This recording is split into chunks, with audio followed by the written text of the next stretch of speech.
Okay, so it seems like we have quite a number of people joining. So in the interest of time, maybe we will get started, and people can, continue to join the conversation as we move forward. I'm just keen for us to have as much time as possible to engage and to have the discussion. So Julie and I, good morning, good evening, especially to Marin in Australia.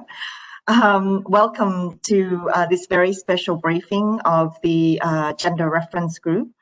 We're very pleased to have Terence and the evaluation team here to take us through the findings and the recommendations of the first ever system-wide evaluation on women and girls in emergencies. I think it's very exciting, and it really, I think, encapsulates the system's commitment to exploring, what is working for women and girls in humanitarian action, given that we have a gender policy, we have an abundance of guidances, and we have an abundance of commitments. So I think it's been very timely to look at, with all of the policy and guidance that we have, what is working and what else do we need to do to step up our efforts to really ensure that the needs and capacities of women and girls in emergencies are better taken into account. So I am especially very excited that this system-wide evaluation has come about. And I just have to say, just to canvass that it doesn't say anything new, because we've all been talking about a lot of these issues and the findings for such a long time.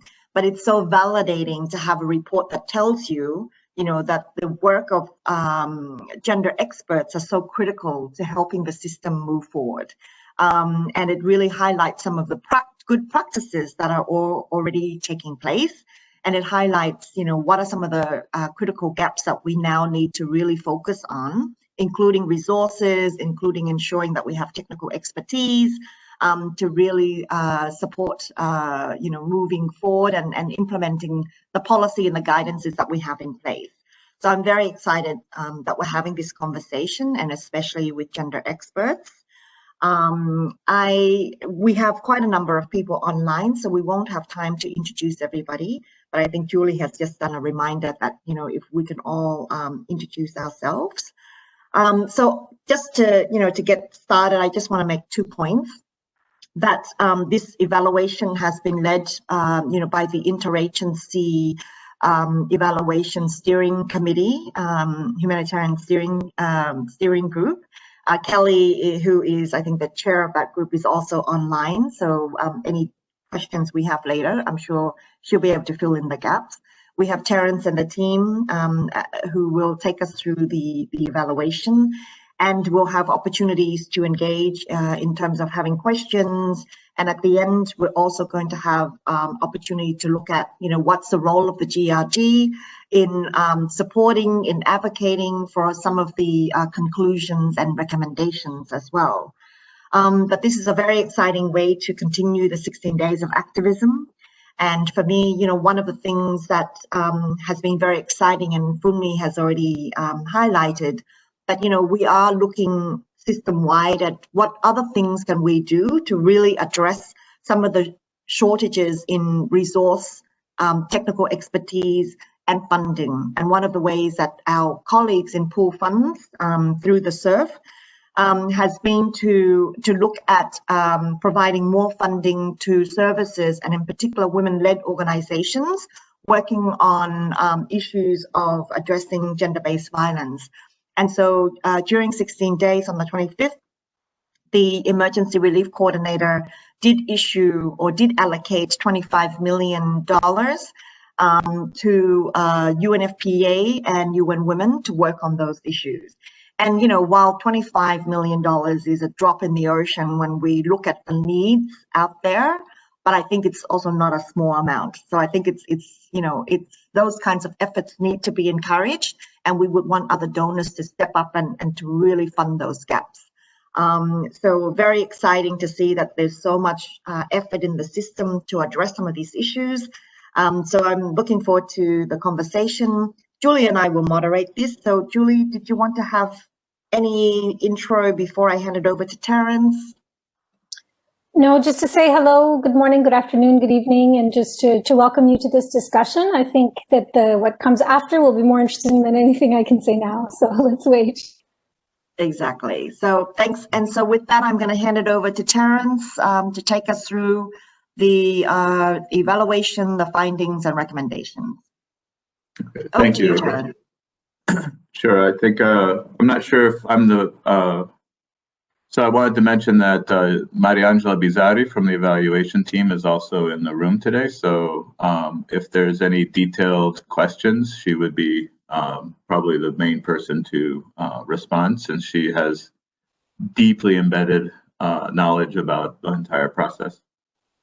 I think that many of you have already read the report, so I'm thinking about this presentation more as a way, as I was saying at the earlier to April, just to, as a refresher, to prime the pump, as it were, and then to leave the most of the chunk of the time for conversation among yourselves. I'm going to try to share my screen here. Please let me know if this doesn't work. Can people see a PowerPoint presentation? Yes, it looks good. Okay. So I will make this a presentation size. I'm not quite sure what you're seeing, one of the drawbacks of our Zoom world. But just to, so I'm going to break this down into two talking pieces of about 5 or 10 minutes, because people get bored if they have to listen for longer than that. So the first section, I'll just very quickly highlight some of the key patterns from the findings, and then pause for a question-answer discussion around the findings, should there be any. And then I'll move into the sort of a quick presentation of the recommendations. And I think that's more of the interesting conversation will come out there, especially for the GRG, in terms of next steps, action steps, and the recommendation side. But I'll pause between the findings and the recommendations just to let you have a chance to talk. I can't see people raising their hands, so April, or if someone would mind just interrupting me if something important comes up. Now, the presentation is structured more or less along the executive summary patterns, which, instead of the evaluation questions, which we're looking at efficiency and coherence and relevance, we summarized a range of patterns across about 7 or 8 sort of headline messages. The actual full report is structured along the evaluation questions, so I would encourage people to dive into the details, although I have to admit I rarely read full reports either, but I wrote this one, so or we all did, I guess. So one of the positive things, we were looking at the period from 2017 to 2019, and one of the positive things, just to start off with that, is that we could see progress from 2017 to 2019 when comparing both ends of this point. There were improvements, especially in what we'll say is long-term protracted crises. So we saw more gender mainstreaming and expertise increasingly integrated into the responses, although we do put the caveat that not to the degree as envisioned by the gender policy, but it's more now than it was, say, 3 or 4 years ago. There were some resources that were particularly important from the interagency. I mean, every cluster, every NGO, every agency has its own resources, but we look at the interagency resources, the gender policy, the gender accountability framework, and the GenCaps, and the GAM were all important resources as serving as interagency resources. At the country level, if we compare among the different countries, it seemed like there was a number of success factors. So the presence of a high-level senior gender advisor was important. The biggest challenge there, as we'll come into later, is the length of time. This needs to be a permanent, not a one-off. Sorry if I lapse into colloquial language. Yes, and The there were other factors that we saw were when the HCT undertook gender commitments, especially very specific action points, and when there were some gender coordination structures beyond just using GBV and protection structures, but having gender coordination structures. So that's the somebody's annotating, but somehow I can't move the slide now as a result. Ali, I think that's you that were annotating. Could you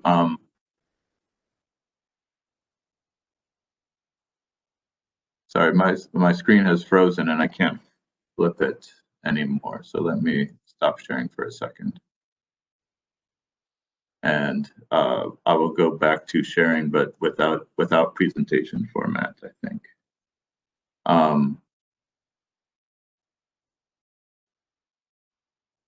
And sorry about that. So then the second piece, here we go. So I'm going to have to put this in smaller thing because I think it froze up when I had it in large. So that was the positive. On the negative side, well, let's just say it seemed extraordinarily consistent across all of the responses that the very front line, the very initial response was almost always gender blind. And so it got better, especially the longer the response was. But at that initial entry, it was there were quite a few gaps. So there were some reasons for that. The deployment of the gender expertise tended to come in this, let's say, the second wave, not the first wave. And this delay often had unintended impacts.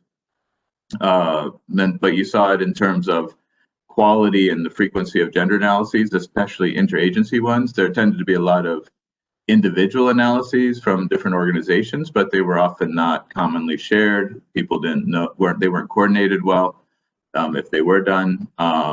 And they often did not influence the subsequent design, which tended to be fairly standard. So that initial point was one of the sort of, I would say, weak points yet in terms of the overall progress.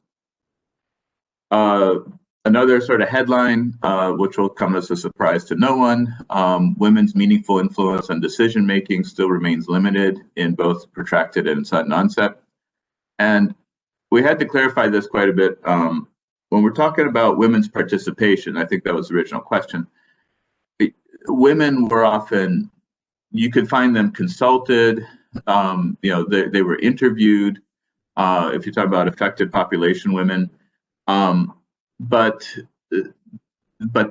so you might say, oh, we're going to set up a special focus group discussion with women stakeholders to get their needs, and then the project designers run off and design the project, or they build the proposal.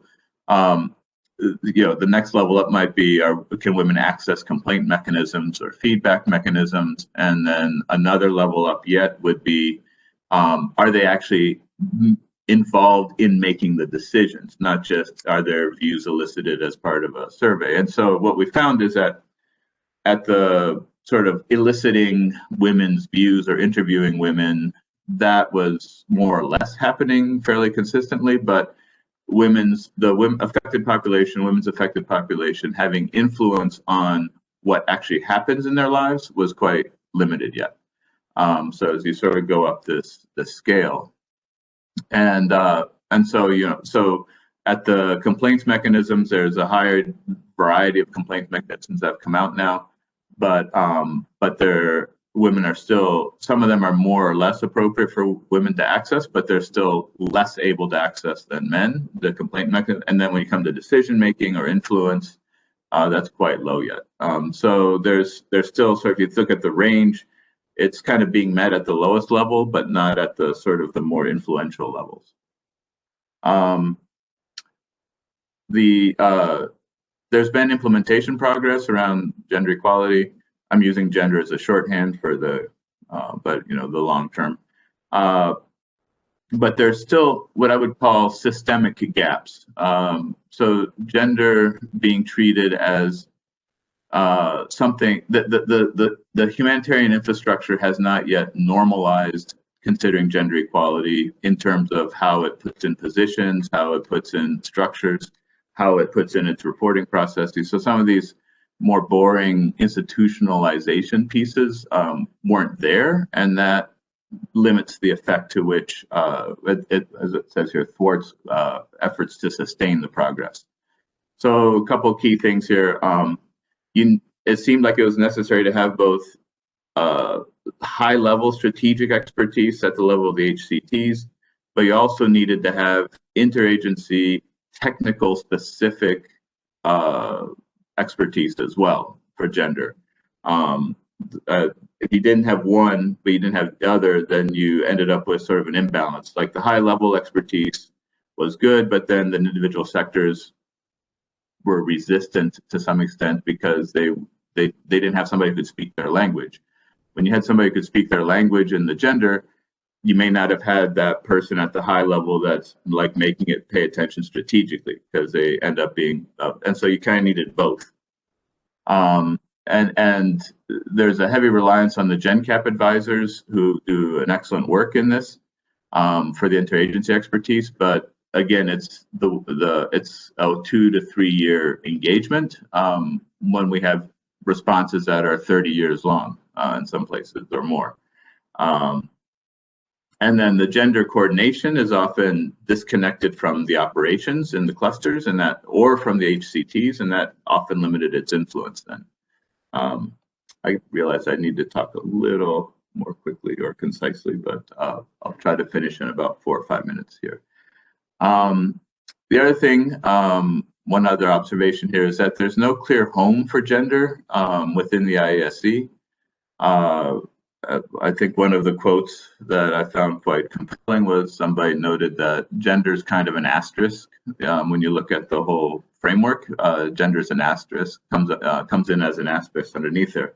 So even though gender mainstreaming is an important priority, it's not visible within the structure, the plans, or the processes at the ISC level. So examples we noted, the GRG sits quite low in the ISC compared to its normative mandate. There's no high-level result statements in the strategic priorities or the associated work plans related to gender, and there's limited accountability mechanisms for gender. And this leads to, and I think this is important to point, we actually visualize it in the next slide, but therefore it relies on voluntary leadership for ensuring gender commitments. So gender is voluntary, and which is great, but I would say voluntary leadership commitments are necessary, but they're not sufficient when you're looking at institutional sustainability of gender. And so, whereas the next to last headline is that existing accountability mechanisms must be better leveraged for gender sustainability. So we don't have to create new ones, but use the ones we have a little more systematically. So we have the Gender Accountability Framework now and its annual report, which produces recommendations. As far as we could tell, these recommendations are not institutionalized for any follow-up. There's sort of voluntary follow-up on the recommendations, but and there's not a system for tracking whether these recommendations are being addressed. The theme of gender is not included in the HC retreats. I think the term retreat's a little misleading, which is why I put in parentheses here. This is the only place that you get HCs together to have collective orientation on humanitarian issues at the highest level of leadership. And there's a whole variety of themes and topics that are considered. Gender's never been one of those. So it's never been put on that agenda. HC and HCT leadership are accountable to GBV, PSEA, protection. There's 4 non-negotiables, but gender as a whole is not one of those non-negotiables. So again, it's not written anywhere so it's considered a priority, but there's not the systems for developing the accountability around that. And then in-country real-time tools for interagency assessment of gender interagency in humanitarian responses are not adapted or used to the same degree as the development phases. So just as a quick example here, so the Gender Accountability Framework report is great. It profiles what countries are doing, but it comes out 18 months after the fact. And so if you're trying an HCT trying to take a decision about or thinking about gender, the report comes along too late.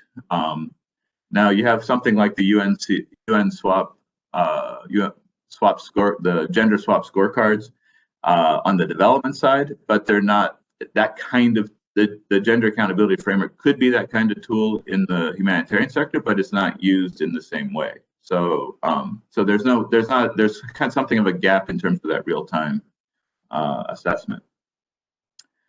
And then yeah, achieving gender requires adequate funding. I think this, again, is one of these surprises to no one, but it's interesting to what degree there is this implicit assumption that gender can be addressed without resources, including expertise in it.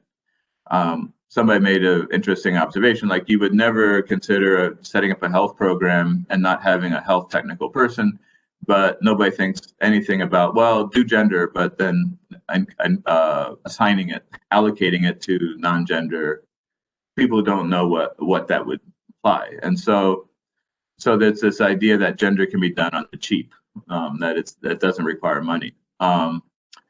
And that has a whole variety of implications. And I think the one I'm hitting the hardest here is that the expertise is important. Permanent positions of expertise needs to be treated a little more seriously. There has been an increase in funding requests for, this is coming out of the UNFPA, UN Women funding study for gender-related projects, but there's disproportionate underfunding for those projects as well. So even as the increases, as the requests increase, the percentage of those that actually get funded is much lower than, say, the average, than the entire response. And tracking for resource allocation for gender, both projects and expertise, is limited, which reduces monitoring and accountability potential. Okay, implications for, so what I think this will be our summary thing before we go into question and answer. So despite progress, I would say that there are still, this is by no means a new thing, as April pointed out. These findings probably could be found in almost all of the evaluations over the last 20 years. But that suggests a systemic element. It's not something about, it's not a one-off thing. There's something systemic and permanent in the structures that should be looked at. So the deployment of technical expertise for gender, the timing of it, there's gaps in the standard humanitarian infrastructure that impede the progress. There's limited, it's an important priority, but there's limited treatment, tracking, or accountability of it, which makes it less visible, makes it become voluntary. And then there's the women are still consistently, consistently limited in terms of influence on decision making for projects, for project design, or at the response levels. Now, I apologize, we do have far more details than this in the report itself, but this was, again, to be a conversation starter.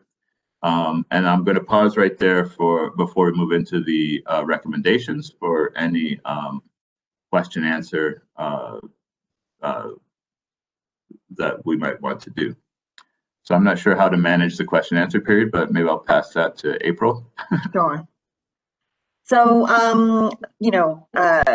we wanted to give opportunity for any reflections, reactions to any of those findings from any of the colleagues before we move forward to the recommendations and having a further discussion. So over to you. Please raise your hand or unmute yourself if you wanted to make an intervention.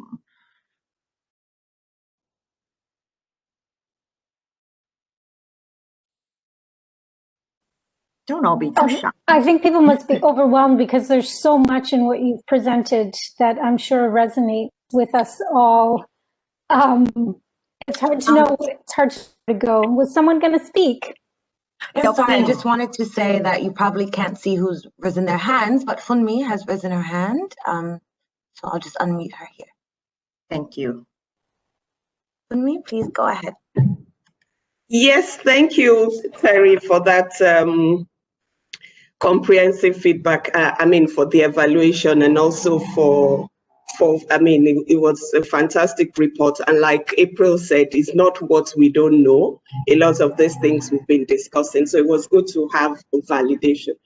One thing that stuck to me, and I don't know if that was the impression you got, was that even from all of the challenges that we've seen, and the deployment, the accountability, that the key gap seems to be like there's no place that anchors gender equality within the entire system. We do not have a place that anchors it, that's able to deploy the expertise, that's able to support, that's able to respond rapidly, that's able to follow up accountability and follow up with IASC in terms of, so there's no leadership per se for gender equality, unlike what you would have for health, for protection, for food security, that we do not have that within the system. Was that the way you saw it, that was actually the key to all of these other challenges?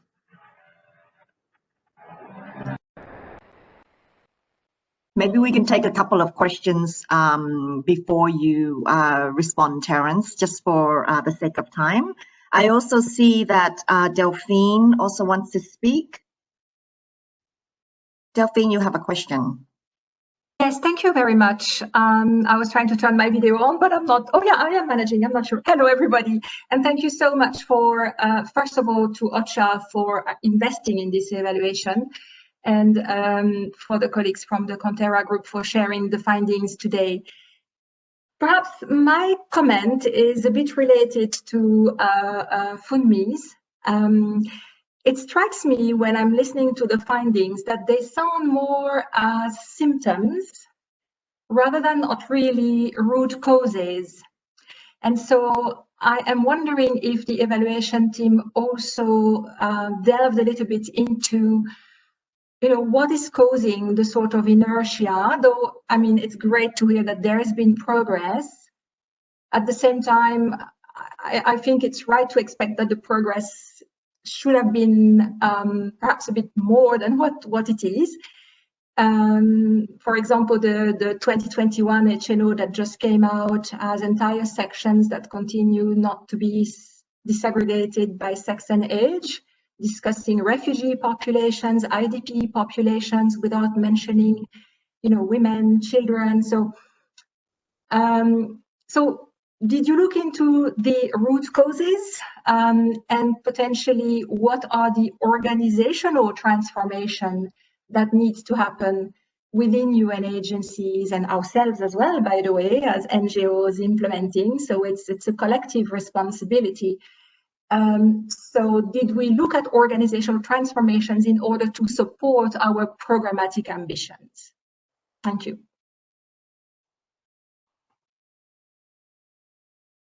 Do we have any other questions before we turn it back to Terence? Maybe you can start with that, Terence. I think. You're on mute, Terence. Well, chances are what I was going to say wasn't that useful anyway. But so those are very simple, easy to answer questions. I think. So one of our mandates, when we had to sort of put some boundaries on what we looked at. So we were really looking at the interagency spaces rather than inside each organization. So each agency, each NGO. But one of the things we were observing is that there's quite a bit of work that is being done by each of the individual agencies, by the sectors. There's in fact, much of the progress that we've seen in terms of the technical pieces are coming out of the sector-specific gender work that's happening. So we were recognizing that in the evaluation, but we were look at these interagency spaces. And so we had to put some boundaries on that. You make a good point about the symptoms versus the causes, and I think that's one of the gender blindness at the beginning, I would say some of these things, what we were kind of thinking about as root causes is just you rely on, okay, how to put this? Well, I don't want to, this is probably going to be a terrible metaphor. My wife says I should never do this in presentations, but okay, so we're in the middle of a pandemic now, and different countries are trying different things. And one of this idea that voluntary compliance or involuntary compliance, or leaving it up to the individual to choose how they're going to do COVID response doesn't seem to be enough for mitigating the spread of COVID, and it's the same strategy that's being used to some extent with gender in the absence of some of these interagency systems. Now, Marianja has raised her hand because she wants to correct me on this. So, Marianja, go ahead and talk. Thank you. No correction. I just wanted to add something, but finish, Terry, first, and then I can, yeah, no worries. Well, I think there's a fundamental gap in the implicit change strategy that is being used, which is relying on voluntary commitment from leadership to push gender. And unless it becomes institutionalized and normalized in these sort of institutional processes, so that if you don't have that, then it's always going to be somewhat erratic in its implementation, because it relies on individual voluntary commitments. And I guess I shouldn't poop. I mean, that's important, but it's not enough. So sorry, Marianja, go ahead with your thing. Yeah, no, just to complement what you were saying right now, and I think it responds to both the questions that were posed before. I think that, overall, there was this whole idea that gender is not as operationalized as other cross-cutting issues. And that's why there is also this feeling there is not enough compliance mechanism in place. So I remember, for example, we're having some of the key informants interviews with some, global stakeholders, and they were clearly mentioning that, as compared to accountability to affected population, protection from sexual exploitation and abuse, or, overall protection-related issues, gender is perceived, and it has been treated overall always as something less operational. And this is also the reason why you don't see much, across clusters, for example, which are meant to be operational and to provide, the operational response in terms of, existing expertise. I'm not saying that efforts to integrate it are not there, because, that was also coming out of the evaluation clearly, that efforts have been made, especially at the global level. But, there is this feeling that, there are some issues that may be gender related, for example, GBV, that are actually require very operational response and analysis and action. Well, for gender, sometimes the perception is not that is, it's less operational, So that was also part of the reason why, for example, the first question was about there is no place, and therefore there is no, as compared to health or others like protection, there are meant to be sectors of intervention, and there is no sector that is gender specific. Sorry, I leave it at that, yeah?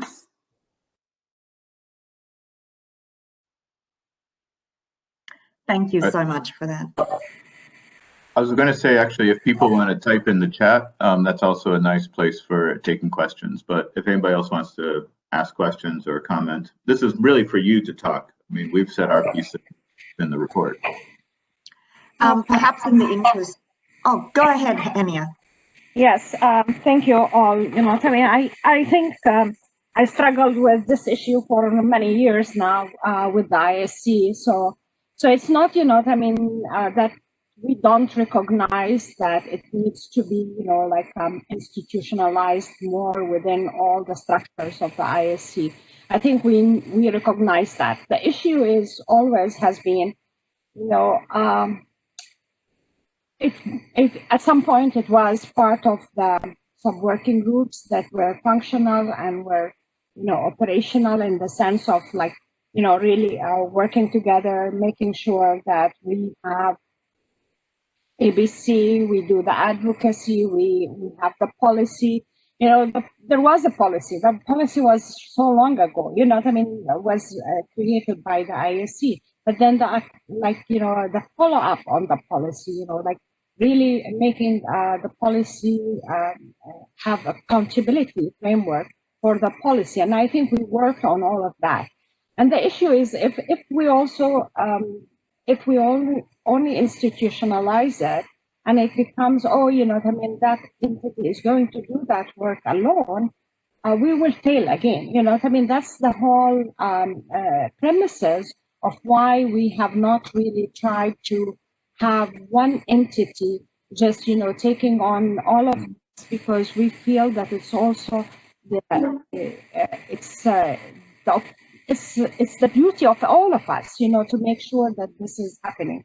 And it's also, something that we also have to really think about is if it is only, we have a house for it and it's institutionalized, is it going to really change the norms that are happening in the field in terms of how do we operationalize it, how do we make it, systematic, and it's not only ad hoc and we think about it only just to make our paperwork looks good, and so how do we make it meaningful? And that's why the idea was always, we don't want just to have one entity and then we dump all of that on that one entity, and that one entity will do the whole work, when it is the duty of everyone in the IFC, in terms of agencies and leadership and everybody, to really make it systematic. So the issue, is it a lack of advocacy? Is it a lack of capacity within the system? Is it lack of ability to influence certain leadership to make it a more meaningful and transformative, not only within agencies and at the interagency level in the coordination, but how do we make it meaningful for the humanitarian action on the ground? Because your issue that came out very clearly is women are, consulted in the beginning of or we take on the gender lens a little bit in the design of the response, but then that doesn't really translate itself into really the leadership at the country level or the humanitarian action at the country level. And so what do we need to do? Yes, we recognize that we have struggled to put GBV on the table for the humanitarian coordinators and making sure that they take that more seriously and so on and so forth. And it took us, a long period to really get the GenCap up and operational and really supporting even the gender thinking and the gender analysis that needs to be done. But again, it's always has been a struggle. It's not, what only we do at the interagency, what do we do at the country level, which is more important in terms of transforming, really, like how much are we making sure that if there is a leadership, local, national leadership on gender in the country, are we really utilizing those very well in terms of putting gender equality at the top of the agenda of humanitarian response? And that's something that we need to really crack our heads around over.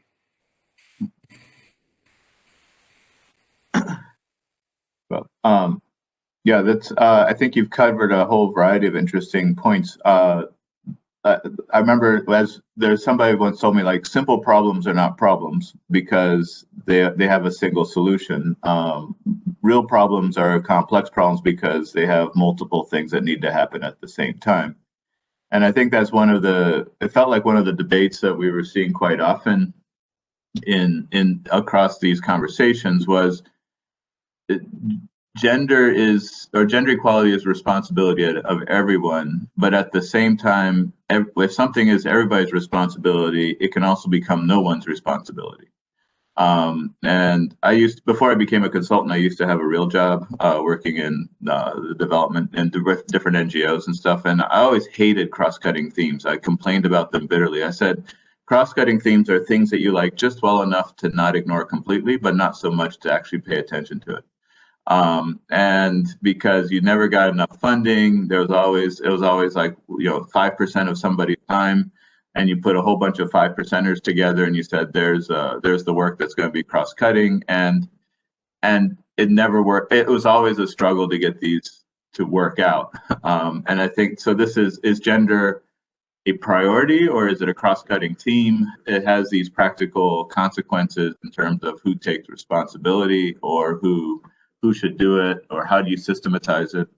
So I don't think there's a right answer, because we've been complaining about it for 20 years, and I still see cross-cutting themes showing up in all the projects I'm reviewing. So it's still happening, but so I don't think there's an easy answer, but we were just pointing to some of the factors.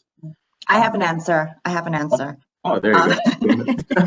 I actually think the problem is that we often go to the default of mainstreaming and making it everybody's business so that we don't have to deal with it. And I think that it's not an either or.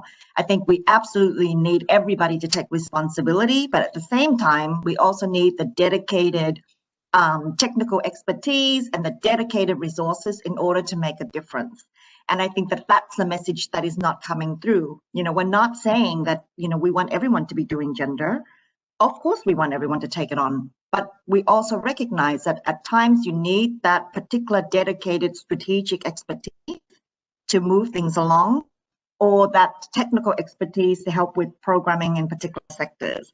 And I think that this report is important because it highlights that you need both at both of those levels. And so it's not about mainstreaming versus targeted. You actually need both in order to make a difference.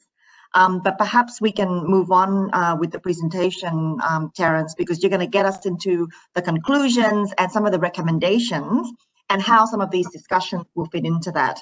And I note that some colleagues have asked if this is being recorded, and because the discussion has been quite rich. Yes, it is being recorded, so we will share it with colleagues here and for colleagues who've also missed out on the conversation. So back to you, Terence, to continue. Okay. All right, thank you. Well, the last section here, I just want to speak briefly about the recommendations. I would encourage that if you have the actual report, to look at the detailed recommendations, because they actually have the action points. One of the things in these presentations is the recommendations can often look very banal when you just synthesize them down to a one-sentence thing. So I'm just saying there's other action points underneath these, but I'm just pointing. We basically tried to put together about 8 sort of recommendations with then action points underneath each one, trying to look at where some of these gaps were that we were noticing. Again, in the interagency spaces, this is somewhat different from the intra-agency space, but so. The first relatively, it sounds simple, strengthen gender equality expertise in the sudden onset emergency response. So at that point of where it is most gender blind, that ought to be the point where you look at, there can be other stuff around the system and the sustaining and so forth, but that's the biggest gap, is right there at that frontline response. And so we're saying, come up with action points that focus on trying to address why that gender blindedness happens at the beginning. And so the ensure that agencies, all clusters, deploy gender equality expertise immediately, to start with not just cluster analyses or gender analysis, but also with project design, with sectoral plans. It has to happen right away. And this, I think one of the best interviews I had was with a frontline worker who, I won't say from where or so forth, but this person was saying, like, he can go anywhere. He's been so many responses. He said, I can tell you exactly what's going to happen every single time, no matter what we say, it's going to be always this way. And he says, so what happens with the gender is that they don't come in until after the front wave is done. So the front wave comes in, you're trying to do something in WASH or health or whatever, and you're setting it up. And then the gender expert gets deployed 6 months later. and they come in and they become the person who tells you what everything you did was wrong, right? And so he said that right away that creates a problem. You have your team that's existing there, and then the gender person comes in, so they have to integrate in the new team, and they bring a message that you have to retrofit everything. And he said that, and so you're already setting the person up to fail because of when it gets deployed. Because gender gets deployed as more of a luxury rather than an immediate sort of response. And so I thought it was a very interesting insight. I'm sure it's not new to anybody, but I thought he captured it well, this dynamic. And so something around this sort of this point is a weak point. Second recommendation is around the meaningful participation of women in humanitarian decision-making. And there's a variety of action points under this at both the technical and the HC level in terms of what we mean by decision-making and versus just asking their thoughts about would they like to have what are their greatest needs in the camps, right? But like what, design of the projects and decision-making at the strategic level. But so just moving it up if we want to think of it as a Maslow's hierarchy kind of thing, the moving women participation up higher. Recommendation 3, this is around the expertise question. And so we're saying that you really need to have like I said, nobody's going to consider a humanitarian response where you say, well, let's not have an HC this time. We'll just make it cross-cutting. We'll have the HC leadership thing be sort of cross-cutting among the agencies. You would never do that. So there's always a permanent position for an HC. So in the same way, there needs to be some sort of high-level, permanent strategic gender capacity in these HCTs and technical level cluster expertise. If you don't have these two levels, you'll miss out.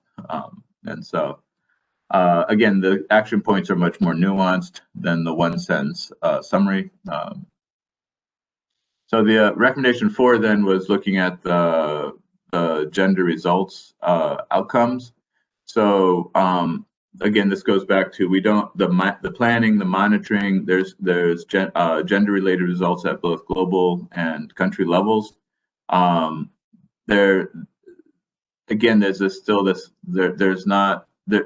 if you wanted to monitor it or track it, the systems aren't there, so you can't actually get the data very easily. So how do you know if we're making progress? You have to do these deep case study visits to different countries. You have to be able to find it easier. The strength in global leadership and capacity for gender. So this one, there's a lot of words in here. I think the key one, especially for the GRG, is that the GRG sits too low. So we were actually recommending putting it up at the level of a results group, at the level of the results groups underneath the, I'm blanking on the name right now, but so put it up to the level of the results group and put it inside rather than as an asterisk. Because at least that will be some place that has a little bit more of a central place for influence. Yeah, there are some other ones in here then too about improving the capacity, but we're looking at this sort of this interagency global level place. The one that would probably interest you the most is where to sit the GRG. The recommendation 6 was really around this. So we have a nice gender accountability framework. We have a nice annual report, and it doesn't seem like there's a lot of institutionalized follow-up on those recommendations. Now, we could be wrong. Maybe they're happening and we just didn't, nobody told us about them. But yeah, so the mechanisms for follow-up, we had some specific action points around. This should actually be a permanent thing on the principal's agenda, at least once a year. To where there's a report on how is there a management response plan? This is one of the questions, whenever I do an evaluation, okay, who's writing the management response? Because that tells you how important the evaluation is. If to say, well, we didn't really actually have a management response, that means they weren't going to do anything about it. So is there a management response plan? Who develops it? to address the recommendations from the Global Accountability Framework report. As far as I know, as far as we could tell, there wasn't anything like that set up yet. And then recommendation 7, there's only 2 more. I mean, 1 more after this. So this whole, it sounds simple, but again, this gender or commitment to gender is voluntary. And so even when there's priorities or commitments or statements, there's no consequences for non-compliance. And so this idea of enhanced accountability for gender needs to be considered in the different places. So in the annual compacts, which the HCT compacts, so the roles and responsibilities, as set out in the ISC gender policy, outlining specific commitments and actions for gender within the operations of particular responses. If it's just left as gender should be a priority, it won't become a priority. So there has to be some specific commitments and then consequences, or at least follow-up or reporting on those commitments. And then the last one, again, these are all very simplified. The details can be found in the report, which I'm sure you're busy skimming right now, looking for the recommendations. The last one is just improve the tracking of these resources of gender equality. It's hard now to get global information to track how money is being invested in gender for a variety of reasons, some of which are quite valid.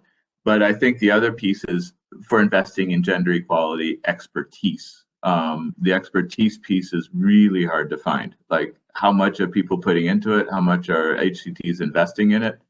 It's very hard to find unless so just improving those linkages to be able to track this better can also then improve monitoring capacity. Now, again, I'm afraid that I'm going to leave people with too much time, but so 8 recommendations to fix everything, and I'm sure this one, after 20 years of evaluations, will be the one that does it. But I'll turn it over now for questions at this point. So. Thank you, Terrence, and we can only hope that this is the one that's going to change. Absolutely.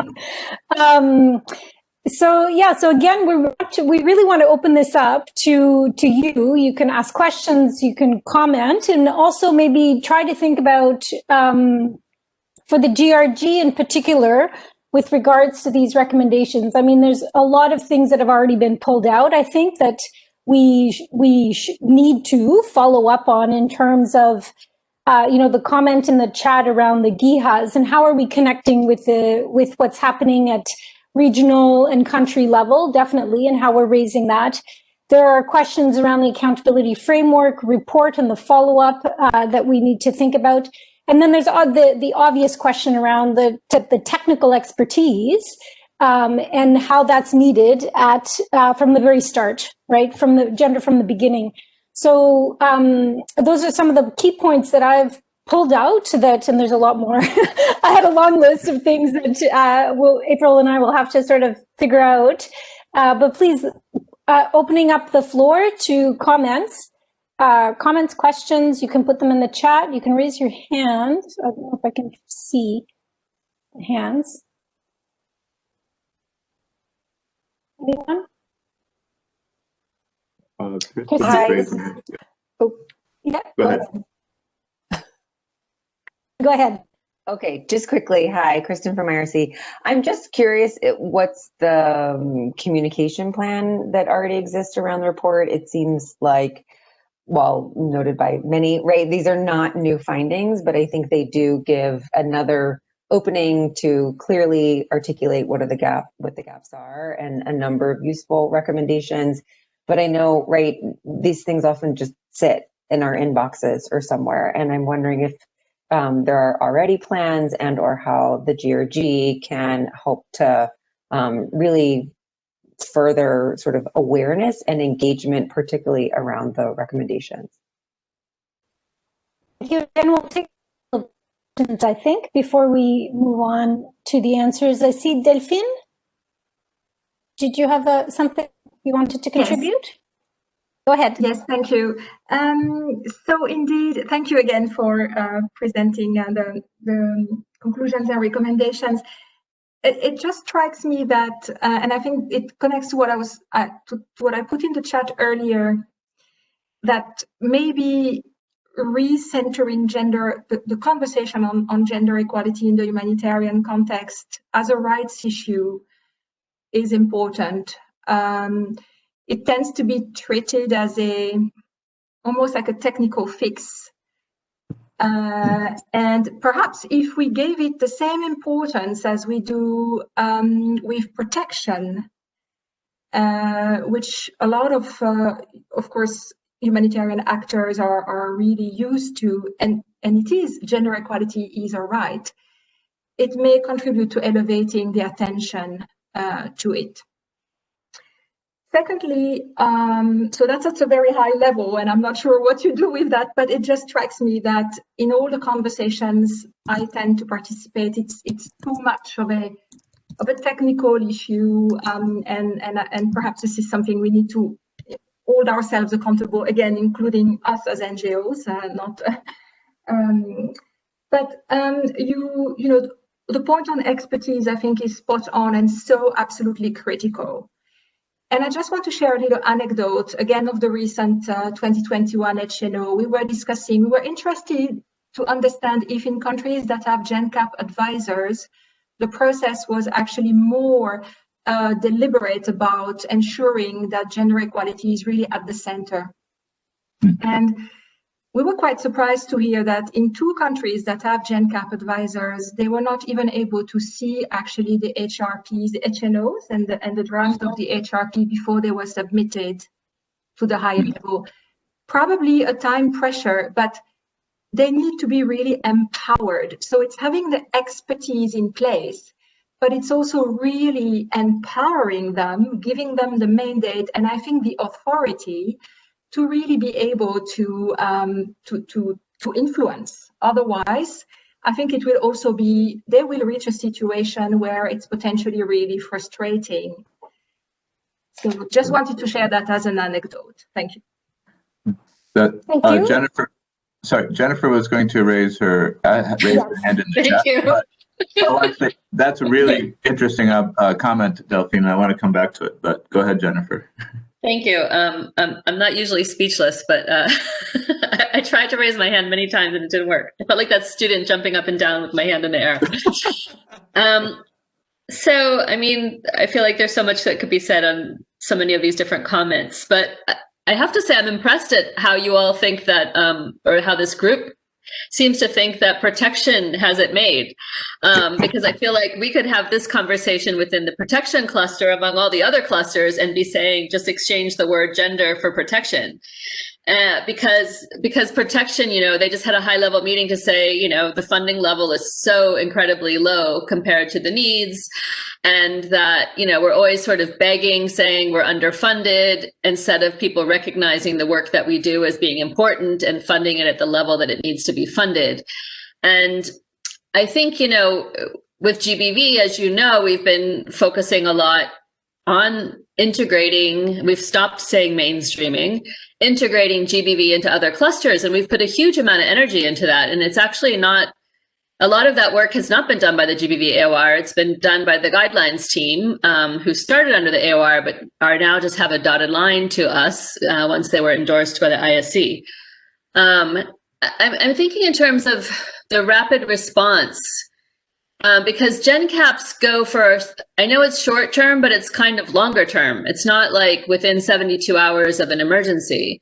And I know like MHPSS has a new, I'm just thinking of cross-cutting areas, right? So MHPSS has a new roster where they can deploy people very quickly. And I'm wondering, with under the GenCap, could there not be some people who could be deployed immediately in an emergency, like all the other clusters, so that they're not waiting 6 months down the line? Because I agree with you on that. And I think that going back to protection, I think the gender people and the protection people suffer from the same, in that people don't understand us. We don't speak in clear language that WASH and shelter and these other clusters, we don't use their language. We go and talk at them and expect them to understand us. And this is what we've discovered within GBV. I mean, this is what we've heard from the other clusters, that they see us, and I will include GBV in this, you know, they see us as harassers. You know, we go and we like you said, tell them everything they're doing is wrong. We don't really sit down and talk and hear what they're already doing and look at how can we support them to do better. I mean, Julie has tons of experience in this, trying to integrate into other, you know, she's one of the writers. So, so I think there's a lot of lessons that can be learned, but I think we also have to look at how do we approach when we're integrating gender, and how do we make it tangible? You know, if we say operational gender, what does that mean? How do, you know, because we think even with protection, at least GBV and child protection are more concrete and more tangible. People know better. But if you just say protection in general, people are always asking, what does that mean? What does protection look like? You have a pro-cap go in, write a super fancy strategy, often without involvement of others, and then it sits on a shelf, you know, or it's too long, nobody reads it. So I think there is a lot to be learned in terms of next actions, thinking about what has worked, and stop calling it mainstreaming, call it integration, look at how could we deploy quickly for gender, and how to make it tangible and how to change our language. Those would be some of my recommendations, just based on what we see happening in others. And then I think you do have to look, it's great that Canada is gonna, and I saw Katrina on this, post, you know, the results, because I think having high level people raise this report will also help so that it doesn't end up in people's archives. Yeah. So sorry, I don't know if I said anything concrete there, but just a few thoughts. And I'd love to keep reacting, but I see David, Stephanie, and PQIWVUS, I'm not sure who that is, have all raised their hands.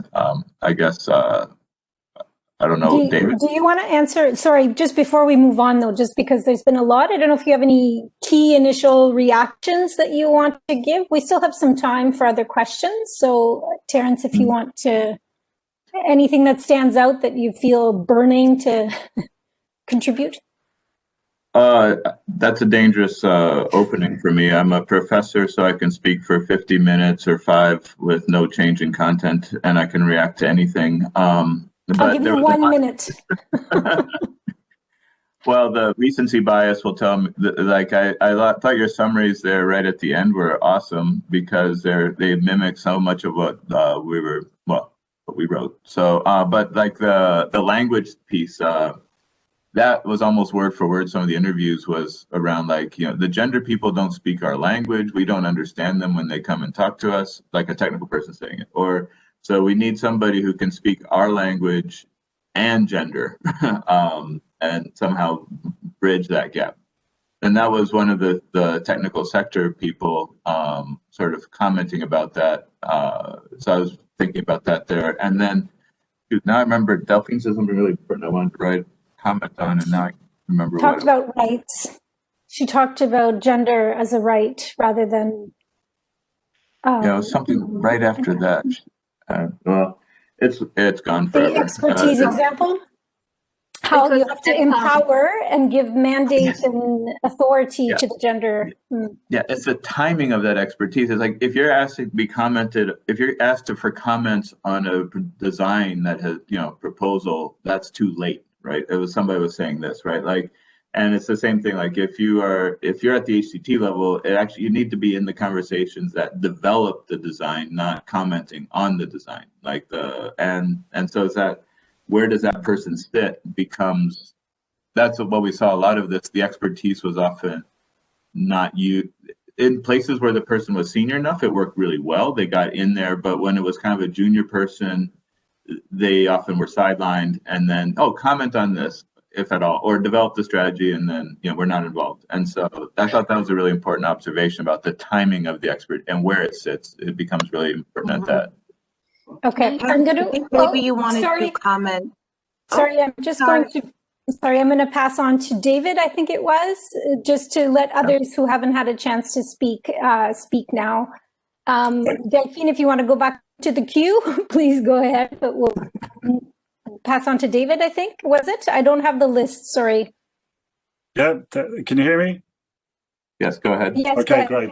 Thanks very much, and thanks for the presentation, and congratulations on the report. It's really great to read on paper. I know it's a lot of it, we know it already, but just to have it consolidated in one place and in such an easily digestible form, it's very, very welcome. I don't think I'm saying anything radically new to the conversation, but you know, we in fairness now we have seen some progress, especially at the global level, the normative framework, and you know, we see language in the Global Compact on Refugees, the outcomes of the World Humanitarian Summit, the Agenda for Humanity, a lot of language in there about gender, etc. But our fundamental problem has been translating that into action on the ground. And I think, you know, your points about capacity at the highest level and at the field level and accountability are absolutely fundamental to being able to address that. I think, you know, on the capacity level, a lot of the time the ISC itself is heavily reliant on third-party capacity, should we call it? So external sources to the ISC, be it the Gender Reference Group, which, as you note, is being pushed further and further to the margins. UN Women, UNFPA, for instance, stepping into the void at the field level. You know, to either provide the expertise of the field or to develop these new tools and resources, be it the updated policy, the accountability framework, the handbook, the gender and age marker, etc. So, but without that goodwill and that effort, and what I really like from the report is the gender funding myth of this idea that oh, gender is really important, but it'll take care of itself, and to a large degree that it's been reliant on it being taking care of itself. So the development of a lot of these resources has come from the goodwill, the effort, and the input from third-party sources. And then the accountability, absolutely. We saw from the original ISC policy, the 2007 one, that as time progressed from 2007 going onwards, there was no less and less the policy was being reflected in the output and the work of the ISC globally and at the field level. And a lot of that was down to the fact that the accountability framework that was originally envisaged for that 2007 policy was never put in place. So now we do have an accountability framework for this new version of the policy, and we thoroughly welcome the idea of having a management response, and the ISC taking it somewhat more seriously, if that's the right term for it, just in terms of actually acting on the recommendations that are contained within. So I really hope that the findings of this evaluation can drive some change, really highlight the issues that we all collectively here have been talking about for many years. I think this evaluation is has the potential, at least, to be a very important document and a catalyst for some real change. Thank you. Thank you, David. Stephanie, would you like to go ahead? Yes, absolutely. Hi, Stephanie, Women's Refugee Commission. Big thank you and congratulations again from our side as well. My overall question might be a bit broad, but I was wondering if the Contera group could maybe comment on how you found the overall ISC structure to be a bit of a roadblock in achieving gender equality and the different assignments, because I could imagine that might also be a factor. And then again, good timing. I think none of us, as said, are shocked by any of these results. But I think, again, it comes at the right time. There's the notion in the kind of work we work on that people are like, oh, we worked on gender all these years. It's time to do something new. Now it's environment. Now it's this. Now it's this. So it's great to have a compact report that verifies everything we've been saying. Thank you. Yeah, should I actually say, I'm a little worried about saying anything about the ISU structure. I think it's a marvelous piece of coordination. But I would say it's already been. I think. I'll leave it at that. I'm not sure we can go on to that, but I think it's a very good point. Are there any other hands raised? I can't see any, or any comments. Sorry, I wasn't following the chat. I don't know, April, if you saw, if there's anything in the chat that's come up. One of the things that kind of strikes me, or that I'm constantly kind of thinking about, is that the IASC and our humanitarian is really a reflection of how we all work internally in our own agencies, and that the findings of this report resonate a lot with me in terms of some of the struggles we've seen in Oxfam, and that we constantly are working to improving. So I just think that a reminder, I guess, to everyone that we have to look at our own agencies as well, and not expect the IASC to be able to fix everything, because it's really a reflection of us as a group as well. So let's keep pushing internally also. Sorry, was there any other hands? Comments in the chat? April, anything you want to add? I was just responding to KKB's comments, around the need for the GRG to have some advocacy messages around, what do we do to take forward some of the recommendations from this report. And I do think that, this is the start of that conversation. It's about looking at, reflecting on, what are some of the things that we in our current position can take forward internally with our own organizations. And as I said, one of the things that we could do as GRG members is to at least disseminate the report, have briefings in our own organizations, so that it goes beyond just our gender space or our GRG space. But I think in the new year, this could be one of the agenda items where we look at concretely what can we do in terms of our work plan for 2021 to take forward some of these priority areas. So that's one. And then the other issue that I wanted to raise was to also reflect on this whole nexus piece, where it's not just about humanitarians and what we do with gender in that space, but it's about how we're connecting with our peace actors and also development actors. And that's certainly a piece of work that is happening as part of this evaluation. That second component will be available in the new year, and we will definitely share any findings from that as well. I think there are a number of the questions around who, if you're briefing the OPAG, and who else is going to be getting this presentation. So Terence, I don't know if you are doing more of these, and maybe you can, I know there's a communications plan, April, you mentioned it as well. Yeah. Maybe you can just give a bit more details so people know. Sure. Thanks. Yeah, so, we are planning to have further briefings. I know that Kelly and the team have been working to organize a briefing at the IASC level. But as I said, Canada will host a member states and donors briefing, which I think is absolutely critical. And there are a number of, other briefings at that more policy oriented level to make sure that some of these discussions are taking place in those spaces, not only in the gender spaces.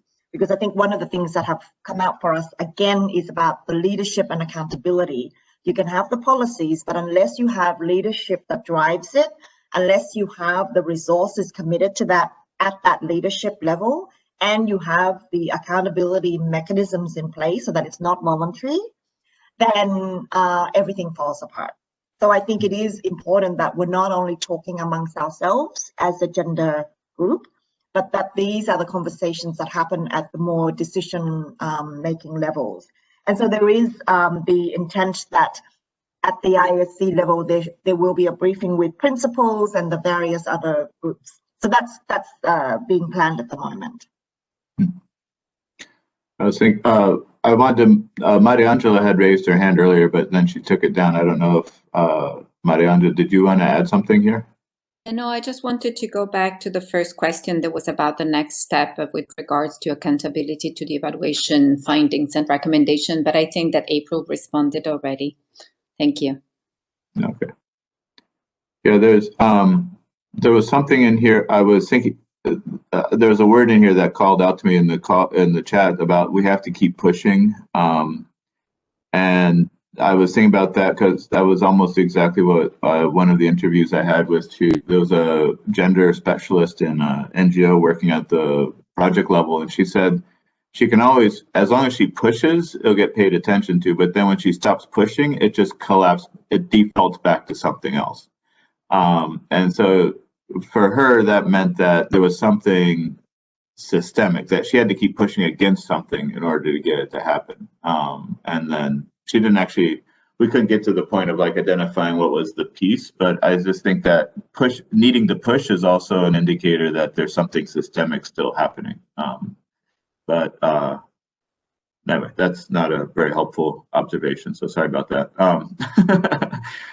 Jennifer says that's the story of the Gen Caps. As soon as they leave, it slows down. Exactly, that's what we found in every response that we looked at. It was like as long as they were there, things kept moving, and then when they left, it was yeah, no surprise. Delphine, go ahead. I think you typed in you had a question.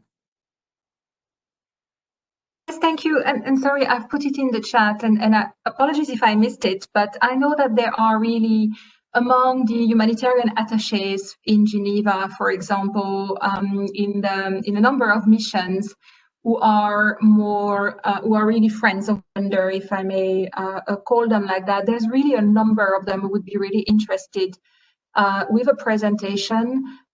Is that part of the plan, also of the dissemination? Because I think we should not underestimate the role they can play in helping to actually have more accountability around gender equality in the humanitarian response.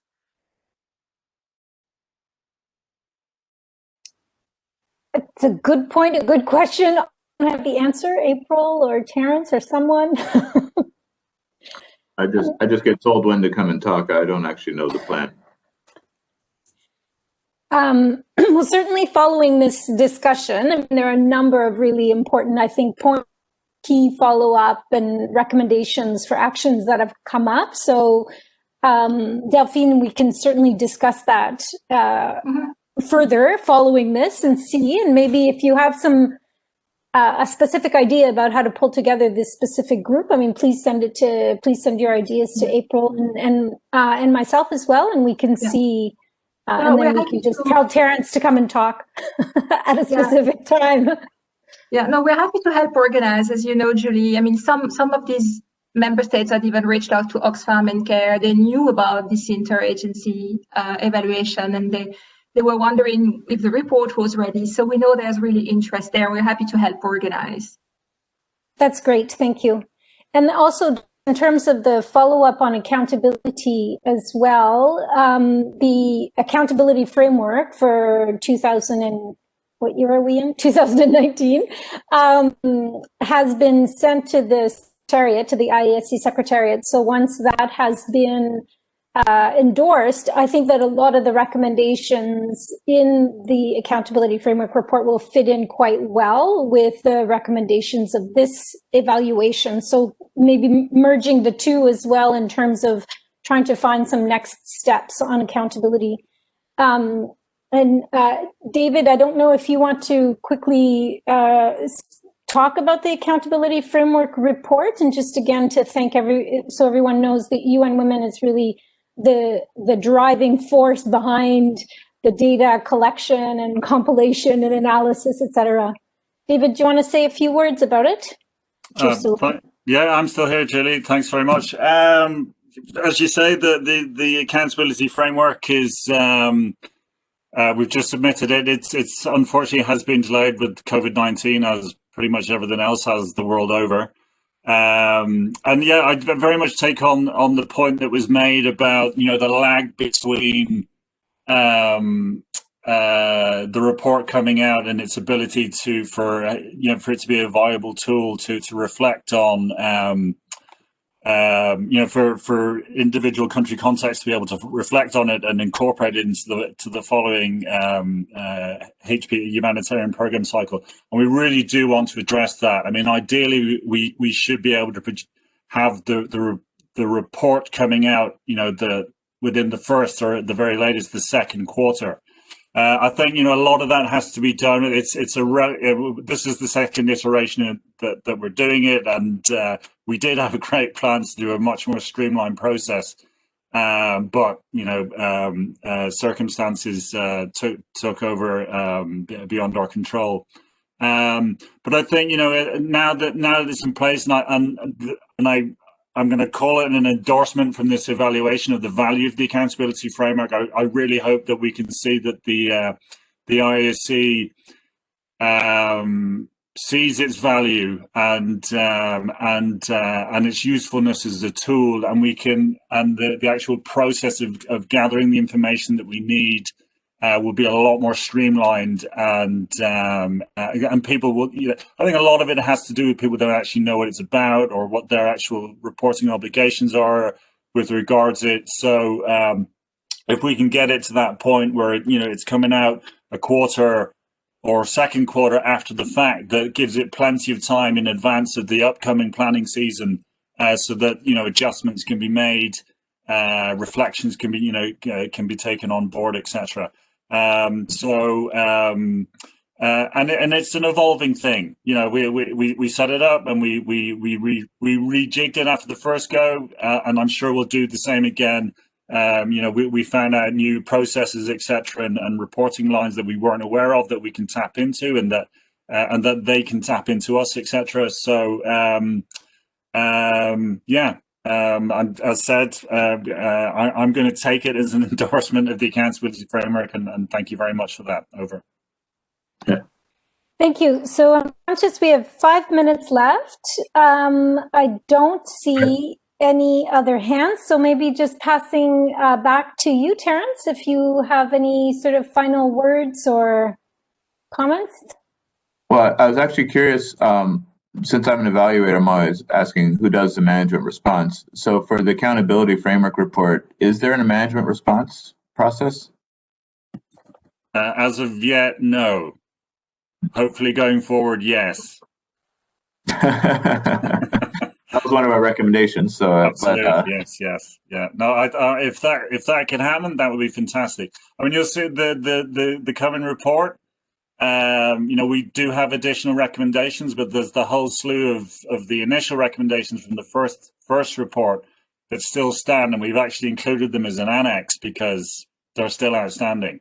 Without that management response, and it's understandable. There's a lot there to take on board, but if we can work with at the decision maker level of identifying, 4 or 5 of real key recommendations that we can actually tackle, then that would be fantastic. Yeah, I was thinking even in the country level, if they had some sort of, if the process was that they had a management response for the HCTs as well, would be interesting. Anyway, it's too late now. It's not, we can't put in the recommendations, but I was just thinking the management response, I think, becomes important. I feel for the recommendations. So thank you everybody for coming today. This has been interesting to talk about this. I'm sure they have many more questions and comments, especially as a GRG. I found it interesting the GRG people didn't respond to our recommendation about elevating the GRG. So are you prepared for that? Over. Well, I think that it goes without saying that the membership of the GRG is very invested in ensuring that the issues around gender equality and the empowerment of girls in humanitarian action is elevated. Whether it's the GRG or a mechanism that allows for the focused attention on that area of work is absolutely needed. So we do endorse fully the recommendation that gender equality itself needs to be elevated across the system.